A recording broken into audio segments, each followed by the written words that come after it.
Hello दोस्तों, मेरा नाम है बिना और आप लोग देख रहे हो बिना टेक। तो मैं आज आप लोग को बताने जा रहा हूँ सीडीएसएल का Q2 रिजल्ट के बारे में। तो क्या रहा सीडीएसएल का Q2 रिजल्ट, मैं आप लोग को फुल डिटेल में बताने जा रहा हूँ। तो चलिए स्टार्ट करते हैं। रिसेंटली सीडीएसएल ने अपना Q2 का रिजल्ट जो है वो अनाउंस किया है। तो चलिए जाने डिटेल में। तो यहाँ पे आप लोग देख सकते हो सीडीएसएल की तरफ से एक नोटिफिकेशन आया है ऑन अक्टूबर 26, 2024 को ये नोटिफिकेशन आया है और इस नोटिफिकेशन में Q2 का रिजल्ट जो है वो अनाउंस किया है। तो चलिए जान लेते हैं डिटेल में क्या रहा Q2 रिजल्ट सीडीएसएल का ईयर एंडेड, और जो भी कैलकुलेशन इन लैक्स में कैलकुलेशन है। Statement of consolidated financial result for quarter and 6 month ended September 30, 2024 तक का रिजल्ट है।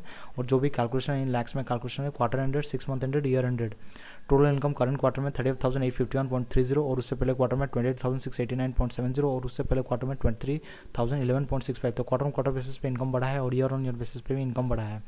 एक्सपेंसेस, टोटल एक्सपेंसेस कंपनी कितना खर्चा कर रहा है करंट क्वार्टर में 13,440.93 और उससे पहले क्वार्टर में 11,276.90 और उससे पहले क्वार्टर में 8,446.77। तो क्वार्टर ऑन क्वार्टर बेसिस पे एक्सपेंसेस बढ़ा है और ईयर ऑन ईयर बेसिस पे भी एक्सपेंसेस बढ़ा है। Profit before tax current quarter में 22,469.02, पिछले क्वार्टर में 17,463.03 और उससे पहले क्वार्टर में 14,475। तो क्वार्टर ऑन क्वार्टर बेसिस पे प्रॉफिट बिफोर टैक्स बढ़ा है और ईयर ऑन ईयर बेसिस पे भी प्रॉफिट बिफोर टैक्स बढ़ा है।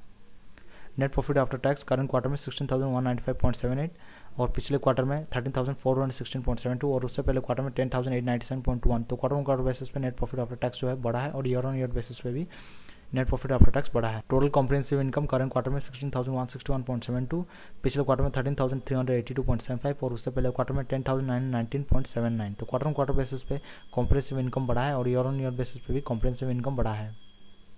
और EPS earning per share 7.75 current quarter में, पिछले क्वार्टर में 6.42 और उससे पहले क्वार्टर में 5.21। तो क्वार्टर ऑन क्वार्टर बेसिस पे ईपीएस बढ़ा है और ईयर ऑन ईयर बेसिस पे भी ईपीएस बढ़ा है। तो ये था सीडीएसएल का Q2 रिजल्ट के बारे में। तो अगर आपके लिए वीडियो यूजफुल है, please like share comment and subscribe to my channel Bina Tech. Thank you.